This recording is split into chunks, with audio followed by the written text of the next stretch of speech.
তোমাকে নিয়ে একটা মাত্র ছবি আমার করার সৌভাগ্য হয়েছিল। ছবিটির নাম হচ্ছে জীবন সংসার। তোমার চোখ কি আসমানে?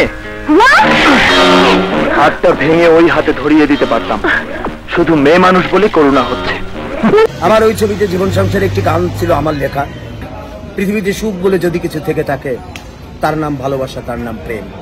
পৃথিবীতে সুখ বলে যদি কিছু থেকে থাকে।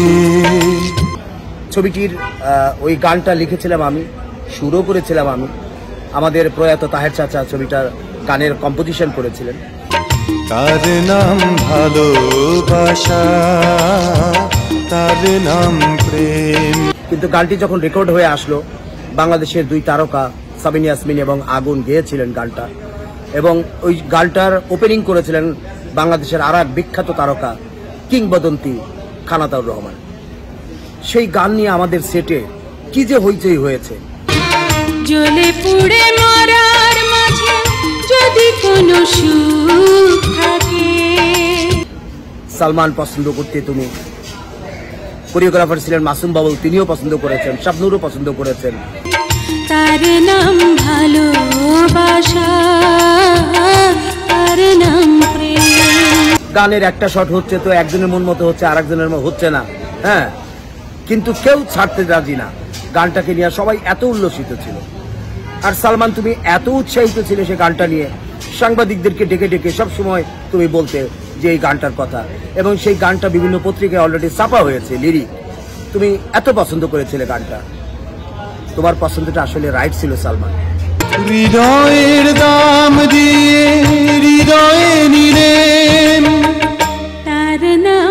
ছবিটা শেষ হতে না হতেই তুমি চলে গেছো, কিন্তু সেই গানটি এখনো মানুষের মনের মধ্যে গেঁথে আছে এবং এখনো সমান জনপ্রিয় এত বছর পরেও। ভালোবাসা, তার নাম প্রেম। আমার তো মনে হয় যে আরো 20, 30, 25, 50 বছরেও সেই গানটা জনপ্রিয় থাকবে। তো আজকে ভাবতে অবাক লাগে যে এই গানটা যে কোথায় যাবে সেটা তুমি তখনই বুঝতে পেরেছিলে। আমরা সবাই ভীষণ রকম উৎসাহী ছিলাম ছবিটি নিয়ে, তুমিও উৎসাহী ছিলে। হিসেব করে কথা বলবে। কাঁচামরিচের ঝাল যত বেশি হোক, ওটা ভিটামিন সি, খেয়ে ফেললে কোনো ক্ষতি হয় না। কিন্তু ছবির কাজ করতে গিয়ে, যেহেতু তুমি তারকা ছিলে, অনেক বড় বড় পরিচালকের ছবি করে এসেছো, আমি নতুন কেবল পরিচালক হয়েছি, আমার সাথে অনেক সময় কিটিমিটি হয়েছে। তুমি চেয়েছো তোমার মতো করে করতে, আমি চেয়েছি আমার মতো করতে। এই নিয়ে সেটে আমাদের টুকটাক অনেক একটু কিটিমিটি হয়েছে। কিন্তু যখন এক সময় আমি তোমাকে বোঝাতে পেরেছি, তুমি শিশুর মতো মেনে নিয়েছো সেটা। এবং 7 দিনের শুটিং শেষে সেই শুটিংয়ের ফুটেজ যখন বড় পর্দায় আমরা দেখলাম,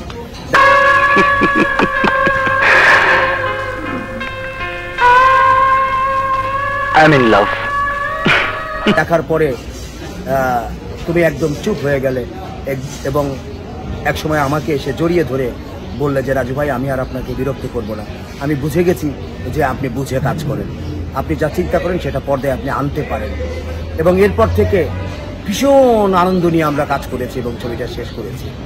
এবং তোমার সাথে আমার এমন একটা বন্ডিং তৈরি হয়েছিল, তুমি আমাকে বলেছিলে যে তুমি নিজের ছবি প্রযোজনা করবে, আমি অবশ্যই ছবির ডিরেক্টর। হয়নি আমাদের ভাগ্য, ওই জন্য আমার কোনো দুঃখও নেই, কিন্তু তোমার কথা তাই মনে পড়ে, এখনো সবসময় মনে পড়ে আমাদের। তুমি ভালো থেকো সালমান। প্রিয় সালমান, তুমি আমাদের মাঝে নেই, পরপরে আল্লাহ তোমাকে কিভাবে রেখেছেন সেটা শুধু আল্লাহই জানে। কিন্তু এই পৃথিবী থেকে আমরা তোমার শুভ কামনা জানাই। আল্লাহ যেন তোমাকে সুন্দরভাবে রাখেন, ভালোভাবে রাখেন, যত্নে রাখেন। চলে গেছে অনেকদিন আগে, তবু বাংলাদেশের মানুষ, বাংলা চলচ্চিত্রের দর্শক ভক্তরা তোমাকে ভোলেনি সালমান, আমরাও ভুলিনি, বলতে পারি না। যখন তুমি চলচ্চিত্রের মধ্য গগনে সমস্ত মানুষের হৃদয় হরণ করে বসে আছো, সেই সময় সবাইকে কাঁদিয়ে চলে গেছে। তোমার জন্য আমাদের ভালোবাসা। চলচ্চিত্রের মানুষ, চলচ্চিত্রের দর্শক শ্রোতা যারা চলচ্চিত্র দেখা ছেড়ে দিয়েছেন, তারাও তোমাকে ভুলেনি, ভুলবে না, বলতে পারছে না। তুমি ভালো থেকো। কি বলবো তোমার জন্য, আল্লাহ তোমাকে শান্তিতে রাখুন। তুমি ভালো থেকো সালমান। আমার মতন একজন ভালো বন্ধু সারা জীবনেও পাবে কিনা সন্দেহ আছে।